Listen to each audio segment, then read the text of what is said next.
안녕하세요. 훈훈한 프로레슬러 훈프로입니다. 문재인 대통령의 G7 업적 정리해보겠습니다. G7은 캐나다, 프랑스, 독일, 이탈리아, 일본, 영국, 미국으로 구성된 선진국 모임입니다. 즉 이 지구상에서 난다긴다 하는 나라만 포함됩니다. 러시아는 한번 들어갔다가 크림반도에서 사고를 쳐서 쫓겨났고, 중국은 1인당 국민소득이 낮아서 못 들어갔습니다. 올해 G7 의장직은 영국이 맡았습니다. 올해 정상회담의 주요 과제는 역시나 코로나, 그리고 기후변화와 무역에 관한 논의도 이루어졌습니다. 여기서 감이 오시죠? 전 세계에서 코로나를 가장 잘 제압한 나라, 전기차 및 수소차 기술력을 갖고 있고 세계 7대 수출 대국인 대한민국. 영국 입장에선 EU 탈퇴로 유럽 무대에서 고립이 된 상태에서 한국이란 나라가 꼭 필요했을 겁니다. 자, 대한민국의 달라진 위상은 문재인 대통령 도착에서부터 알 수 있었습니다. 국가와 국가 사이의 외교라는 것은 사용되는 단어, 복장, 의전, 위치 등등 이 모든 것들이 만들어내는 행위예술이자 종합예술입니다. 문재인 대통령과 영부인 김정숙 여사가 도착했을 때의 모습을 보죠. 일본과의 분위기 차이 느껴지십니까? 한국의 달라진 위상은 회의 자리 배치에서 더욱 두드러졌습니다. 문재인 대통령은 존슨 총리의 오른쪽에, 바이든 대통령은 존슨 총리의 왼쪽에 각각 자리했습니다. 의장국 영국, 초강대국 미국과 같은 상석에 위치한 것이죠. 이는 기념 촬영할 때도 마찬가지였습니다. 문재인 대통령은 맨 앞줄에서 바이든 대통령, 존슨 총리와 함께 서 있었습니다. 회담 성과로 가볼까요? 글로벌 무대에서 문재인 대통령의 친화력과 외교력은 빛이 났습니다.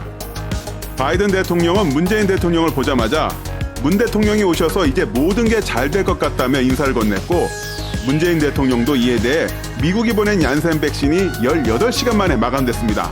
한국에서 큰 호응이 있었습니다. 라며 감사의 뜻을 전했습니다. 앙겔라 메르켈 독일 총리는 한국 국민들의 노력과 문 대통령의 지도력으로 한국 경제가 코로나 이전 수준으로 회복한 것을 높이 평가하며 축하한다고 말했고, 이에 대해 문 대통령은 백신 관련 원천 기술이 있는 독일과 뛰어난 생산 능력이 있는 한국의 공조를 언급했습니다. 기술력과 생산력이 만나면 뭐다? 대박인 거죠. 또한 독일은 문재인 대통령이 2017년 순방 시 신베를린 선언을 했던 나라이기도 합니다. 독일 또한 분단의 아픔이 있는 나라이고 메르켈 총리 또한 동독 출신이죠. 따라서 한반도 프로세스의 가장 강력한 후원자로 독일의 지지를 당부했습니다. 호주 모리슨 총리와는 수소경제협력, 프랑스 마크롱 대통령과는 첨단 기술과 문화, 교육 분야 등의 미래 협력을 다짐했습니다. 한국에 대한 관심은 역시 코로나 백신을 빼놓을 수 없었습니다. 샤를 미셀 EU 정상회의 상임의장, 우르술라 폰 데어 라이엔 EU 집행위원장은 한국의 모범적인 코로나 대응을 높이 평가한다면서 대화를 시작했고, 이에 문재인 대통령은 이제는 방역을 넘어 백신 접종 확대가 중요하고 개도국에 대한 원활하고 공평한 공급 확대가 필요하다면서 이를 위해서는 백신 개발에 대한 유럽의 선도적 기술과 한국의 우수한 생산 능력이 결합해 백신 생산 거점을 확대해야 한다고 말했습니다. 백신 생산 거점, 백신 허브. 코로나를 제압하려면 한국을 이용해라. 이거죠. 문재인 대통령은 G7을 통해 백신 허브 국가로서 대한민국을 완벽히 어필했습니다. 이는 지난 한미 정상회담 때 바이든 미국 대통령에게 코로나로부터 미국과 한국이 같이 세계를 구하자고 한 것과 괴를 같이 하는데요. 이때 바이든 대통령이 크게 감명을 받았다고 하죠. 이번 G7의 또 다른 주제는 환경 문제입니다. 특히 회담이 열린 코널 지역은 영국 녹색기술 분야의 중심지로 여겨지는 곳입니다. 오는 11월 영국 글래스고에서 열리는 COP26 기후회의를 앞두고 영국의 녹색 정책을 세계에 보여주는 것은 영국 정부에 있어 매우 중요한 일이죠. 녹색 경제는 문재인 대통령이 2050년까지 탄소 중립을 만들겠다고 선언할 정도로 한국의 강점을 보이는 분야이기도 합니다. 환경 문제 해결을 위해 문재인 대통령은 전기차, 에너지 저장 장치, 배터리, 수소차 및 수소경제 분야가 강점인 만큼 한국과 다른 모든 나라가 시너지 효과를 낼 수 있다면서 향후 더욱 긴밀한 협력을 제안했습니다.